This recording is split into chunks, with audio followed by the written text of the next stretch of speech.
mais du sax dialogue ak moom maanaam waxtaan ak moom parce que dafa di ab doomi aadama boo xamante ni jàpp na ni fonkul kàddoom maanaam lu mu wax du ko def lii la Idrissa Seck waxoon ci Macky Sall. Moi en tout cas je dialoguerai pas avec lui parce que sa parole n'est pas stable et il n'honore pas ses engagements. donc bu amee lu Sénégalais yi di ñaawlu lii la politique dafa war a am lu ñu wooy éthique dafa war a sell dafa war a incarner ay valeurs mais warul wéeru ci wax loo gëmul tuur la ndem Sénégalais yi ak tegante dil te tey loolu Idrissa Seck def dafa teg dil Sénégalais yi dafa wóor ñenn ñi mu àndaloon ci coalition Idy 2019 pour ay intérêt personnel am li koy firndeel mooy Idy dafa dem ba weddi boppam ndax lu yàggul dafa ni yenn institution yi fi nguur gi teg yu ci mel ni Haut Conseil des collectivités territoriales ak yu ne mel yàq xaalis la ndax milliards yi ñu ciy def amoon na fu mu xaj mënoon nañ ko dugal ci yeneen secteur. mooy Haut Conseil bi nga xam ni alal ju bari dina ci dem ay milliards yu bari dina ci dem te amalul askan bi benn njariñ ñu jële ko fi te alal jooju ca waroon a dem ñu dugal ko ci njàng mi dugal ko ci paj mi dugal ko ci liggéey yi nga xam ni moo jëm ci xeex inondation. tey moom Idy la ñu teg ci boppu conseil économique social et environnemental di benn ci institution yi nga xamante ni Sénégal yépp ànd ci ne seen doxalin amul benn njeexital amul benn njariñ ci dundu askan wi. Idy mi doon ŋàññi loolu noonu tey moo nangu bokk ci tong-tong bi seddoo Sénégal parce que li ma tax xam mooy dina am salaire u 9 millions de francs CFA weer bu yàlla sàkk dina am budget 6 milliards de francs CFA chaque année dina am 8 véhicules de fonction juróom-ñetti oto yu bokkul te carburant yi nguuru Sénégal moo koy fay boolewuñ ci logement am ak prime de voyage yu ni mel. yemu ci moom Idrissa Seck day nommé ay conseillers spéciaux maanaam day tànn ci partem wala ci coalition am ay doomi aadama yoo xamante ni nee nañ ñoo koy conseiller te ñooñu dañuy am salaire te Sénégal moo koy fay. tey bu ngeen gisee ñu bari ci coalition Idy 2019 wala waa réew mi ànd ci transhumance Idy bi parce que ñoo ngi xaar waa ji am fu mu leen dugal ci nguur gi ndax kenn ci waa réew mi ñu koy woowee Yankhoba Diattara def nañ ko ministre de l'économie numérique et des télécommunications maanaam dañoo toll ci benn tong-tong boo xamante nii ku ci nekk yaa ngi profité wut foo mën a amee alal ndax opposition bi dafa métti fàtte nañu jafe-jafe sénégalais yi fàtte nañu yitte askan wi ñoo ngi ci séddoo jamono jooju suñu doom yaa ngi dee ci géej gi. donc ñu benn Idrissa Seck dañoo yàgg a foowee xelu sénégalais yi moo tax bu ñu gisee ay ndaw yu leen topp ñàkk ambition dañ leen di yërëm parce que ñii gëmuñu réew mi amuñu kàddu démb lu ñu doon xeex la ñuy défendre tey li ñu doon défendre moom la ñu wëlbatiku waat woon ko ginnaaw kon yàlla nañu yàlla musal ci la xeetu politicien ndax ñoo tax kenn gëmatul kenn. pour yàlla dëgg la ñoo yile politicien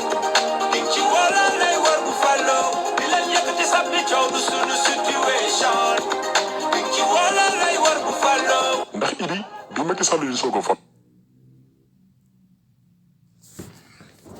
Nós estamos vivendo o melhor momento para pessoas ingressarem no mercado digital. Pessoas que mesmo bu falu gannaaw ba ko groupe Futurs Médias dalalee ci benn interview bu yaatu Babacar Fall daf ko laaj lu tax bokkul ci gouvernement Macky Sall moom Idy daal di koy tontu ne ko fas yéenewul am kilifa ci wàllu politique maanaam du topp ci ginnaaw benn politicien. gis nañu tamit kilifa yi nga xam ne yéen a tolloo dayoo te jàppale ko ba mu yegg si fii ku ne am ci loo jàpp ci biir palais ba ministre conseiller mbaa conseiller nangam yow lu tax nga nangu koo liggéeyal te cër yooyu mu doon joxe te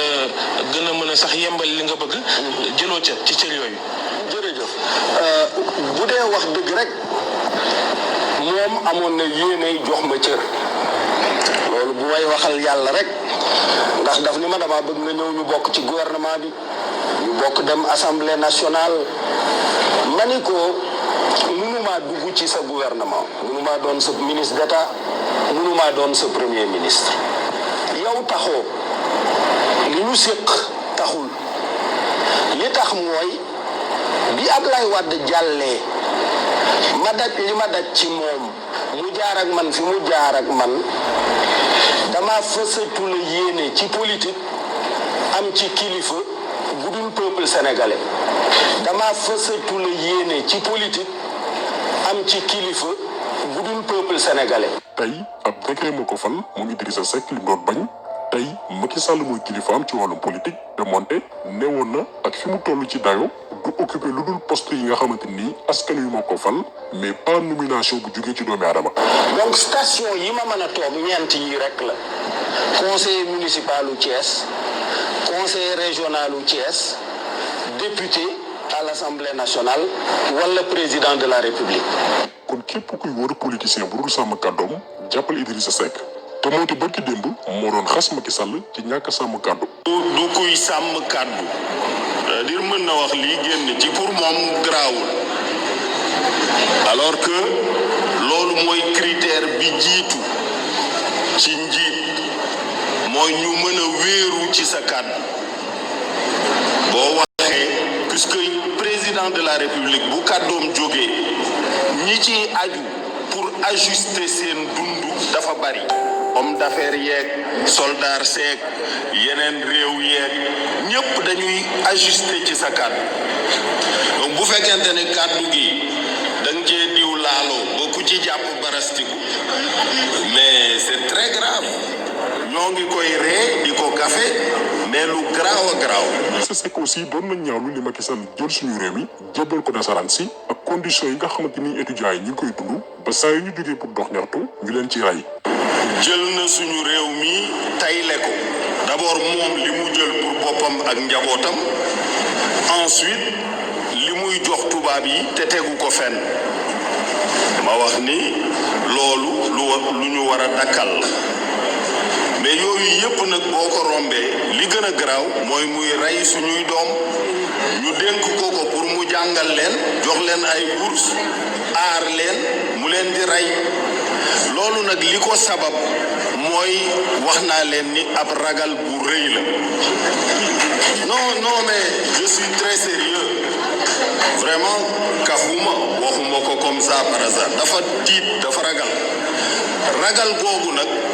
transmettre na ko les forces de sécurité et de défense. léegi ñun laaj bi ñuy laaj mooy kañ la Sénégal génn ci loxoy nasaraan si ndax dafa am ci diggante bi te ñun yëguñu ko yaakaar naa ni Sénégal tayle gi ñu ko tayle France ak yeneen puissance tey la wàllu gën a aay nga jël itam condition étudiants yi lan moo soppeeku diggante 2018 bi Idrissa Seck di tenir discours bii nii ak 2020 bi mu transhumé lan moo ci soppeeku jàpp nañ ni tey la étudiant gën a sonn ci biir réew mi tey la étudiant gën a mën a dëkku liif barki démb benn étudiant bi ñuy wooye Abdoulaye Touré laay takk der jàpp ci buntu université door ko ba hôpital la mujj rex ci dolli ñu daal di koy tëj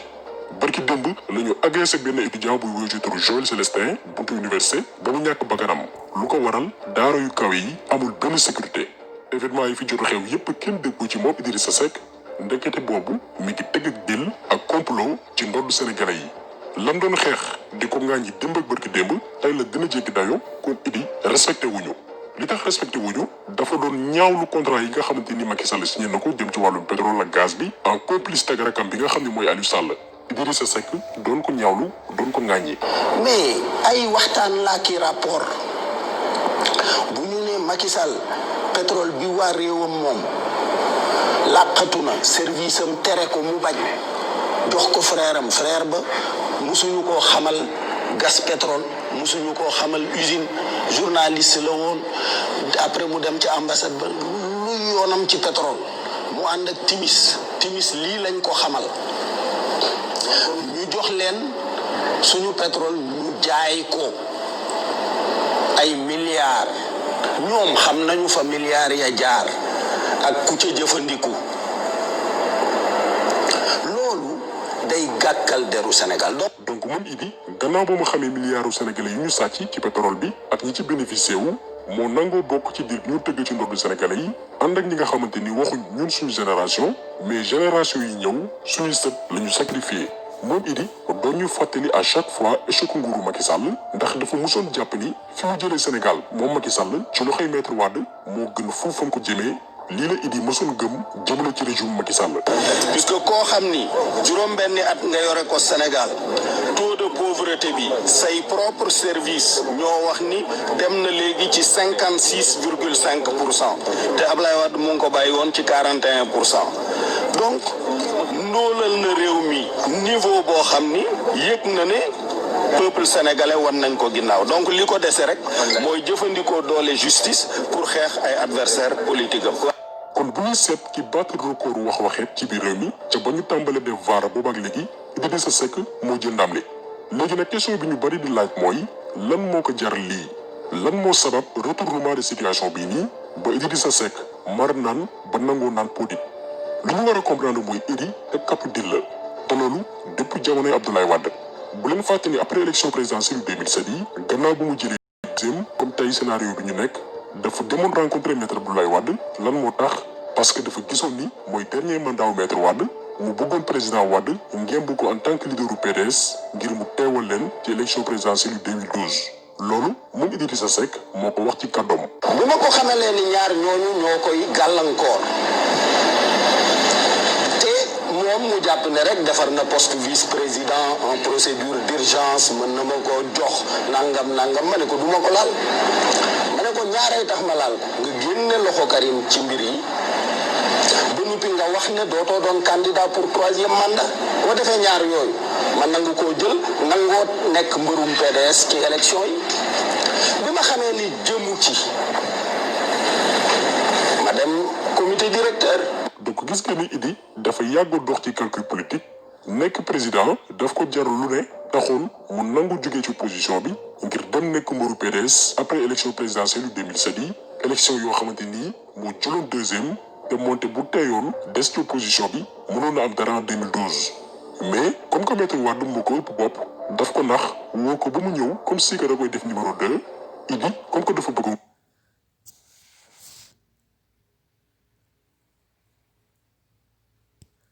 nguur dem wuy ji ba Sénégalais yi kenn gëmatu ko maître Wade ba ko fa dem présenté en 2012 fekk boobu Idi amatul crédibilité ba mu demaatee élection en 2012 bokkul sax ci top 3 yi te moonte élection présidentielle bi weesu woon en 2007 moo jëloon deuxième mu jugee fa wàcc ba 5e position ci ginnaaw Abdoulaye Wade Macky Sall Moustapha Niasse ak Ousmane Tanor Dieng lan moo ko yóbbee loole lépp mooy bëgg lu yomb ak foog ni moo gën a muus ñëpp. moo tax sénégalais yu bari jàpp ni li tax mu nangoo dem ci Macky Sall c'est parce que moom la Macky bëgg a ngémb en 2024 comme ko yoon mayul Macky Sall mu présenté wu bu ko defee Idrissa Seck mun koo protéger ak njabootam bés buñ ko falee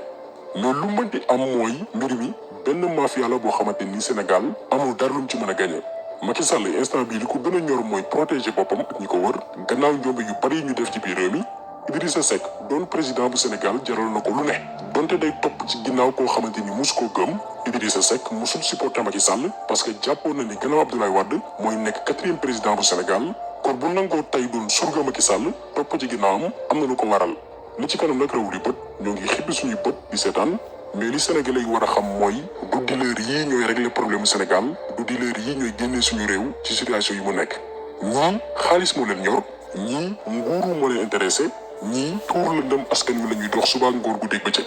xoolal tey Macky Sall wan na ginnaaw ñi àndoon ak moom ba mu jot ci réew mi jël ndombal tànk yi gën a am solo ci biir réew mi jox ay kayma ay transhumants yu ci mel ni Idrissa Seck Aïssata Tall Sall ñoom Oumar Sarr ñoo xam ni ñoo doon opposé wu ak moom lu yàggul dara